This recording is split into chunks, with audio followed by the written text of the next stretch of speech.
Thanks, Karine. Has the president spoken with Speaker McCarthy since their meeting on Tuesday? I don't have a call to preview for you at this time. Okay. Well, why haven't they talked? The president is giving negotiators the space and the time to negotiate. We see their conversation as being productive. I can let you know, and I know some of you may already know this, they met virtually. The negotiators on both sides met virtually at 11:30 this morning, and we see this as a productive conversation, and it's moving forward in hopefully in the path where we would see a bipartisan, reasonable budget negotiation. As these negotiations have progressed, there have been some concerns from progressive lawmakers about what the White House might be willing to give. Today, Congressman Jamaal Bowman told my colleague Manu Raju that we don't negotiate with terrorists globally. Why are we going to negotiate with the economic terrorists here that are the Republican Party? And he said he's very concerned that the president will give in to Republican demands for spending cuts. So what kind of assurances can you provide Congressman Bowman, perhaps Democrats across the country who are concerned that this White House is going to allow spending cuts, not just a freeze? So here's the thing. The president is fighting to protect clean energy manufacturing. He's fighting to protect health care. He's fighting to protect student debt relief and to lower costs for prescription drugs and save the government money. That is what the president is fighting for. That's what you saw in his March 9th budget, and that's what he's going to continue to do. He's fighting against proposals that take away health care and increasingly put people in poverty, American people in poverty.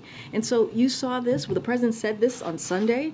He's not going to agree on a deal that that protects a $30 billion tax break for big oil, which made $200 billion last year, while putting health care for 21 million people. 21 million Americans at risk by going after Medicaid. He's not going to agree to a deal that protects $200 billion in subsidies for big pharma. You heard us say that.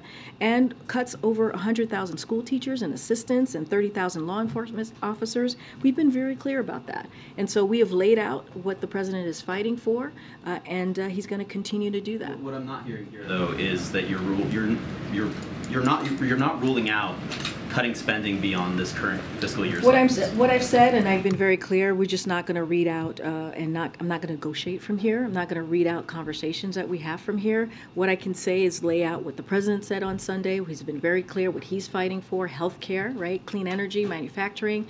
He's fighting for to make sure that a student debt relief exists. All of those things are really key to what the president is fighting for. He is not for taking away people's health care. We're talking about 21 million people.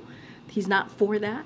And pushing people into poverty? No, he's not for that either. So I'm not going to get into specifics of the negotiation, but that's what the president has been very clear on. Is the president confident that he can deliver the necessary Democratic votes on any deal that he agrees to with Speaker McCarthy? So look, a little bit about that.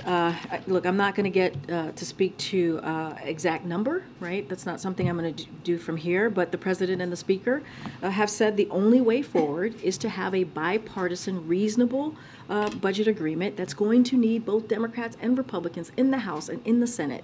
And if you look at votes during the Trump administration, 70 to 200 House Democrats voted to prevent default. Each time it came up during Donald Trump's tenure as president. And of course, the Senate requires 60 votes, as we all know, which will be necessary, which will of course mean that you need a bipartisan vote in the Senate.